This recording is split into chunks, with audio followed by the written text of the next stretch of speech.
നമ്മൾ ജോലിക്ക് കയറി കഴിഞ്ഞാൽ നമുക്ക് എപ്പോഴും ഒരുപാട് ആഗ്രഹങ്ങൾ നമ്മൾ അച്ചീവ് ചെയ്യാൻ തുടങ്ങും. അത് ടിക്കറ്റ് നമ്മൾ അത് ഓരോന്നോരോന്നായിട്ട് നേടിയെടുക്കും. അതിൽ ഷഹാന ഏതെങ്കിലും ഒരു ആഗ്രഹം നേടിയെടുത്ത് അല്ലെങ്കിൽ കംപ്ലീറ്റ് ചെയ്തിട്ടുണ്ടോ? തീർച്ചയായും എൻ്റെ ഏറ്റവും വലിയ ആഗ്രഹം എൻ്റെ ഹസ്ബൻഡിനെ സഹായിക്കണം എന്ന് മാത്രമാണ്. നമുക്കിപ്പോൾ എന്ത് വേണമെങ്കിലും, ഒരു ചെരുപ്പ്, ഒരു ഡ്രസ്സ് വേണമെങ്കിൽ ഹസ്ബൻഡിൻ്റെ സാലറി കിട്ടണം, വാങ്ങണം.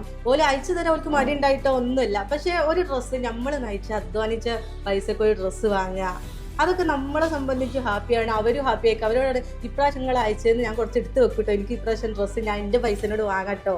അത് അവർക്കും സന്തോഷമായിരിക്കും, എൻ്റെ ഒരു ഇതിൽ നമുക്കും സന്തോഷമാണ്. ഞാൻ ഈ മീഷോ ഒന്നും യൂസ് ചെയ്യാത്ത ആളാണ്. ഞാൻ ഈ ജോലിക്ക് കയറിയതിന് ശേഷം മീഷോ ഡൗൺലോഡാക്കി അതിൽ കുറേ ഡ്രസ്സ് പർച്ചേസ് ചെയ്ത്, ഞാൻ ഡ്രസ്സ് പർച്ചേസ് ചെയ്തിട്ട് എനിക്ക് ഹസ്ബൻഡിന് കാണിച്ചെടുക്കാം, ഞാൻ ഡ്രസ്സ് എടുത്തിട്ടോ, പൈസ ഉണ്ടായി നിൻ്റെ കയ്യിൽ, നമ്മുടെ അക്കൗണ്ടിൽ ഒരു മാസം മാസം പൈസ കയറിയല്ലേ, ആ ഒരു സന്തോഷമുണ്ട്. പിന്നെ മോനായാലും അതേപോലെ, മോൻ എന്ത് വേണമെന്ന് പറയുകയാണെങ്കിലും ഞാൻ വാങ്ങി കൊടുക്കും, എൻ്റെ അടുത്ത് പൈസ ഉണ്ടല്ലോ.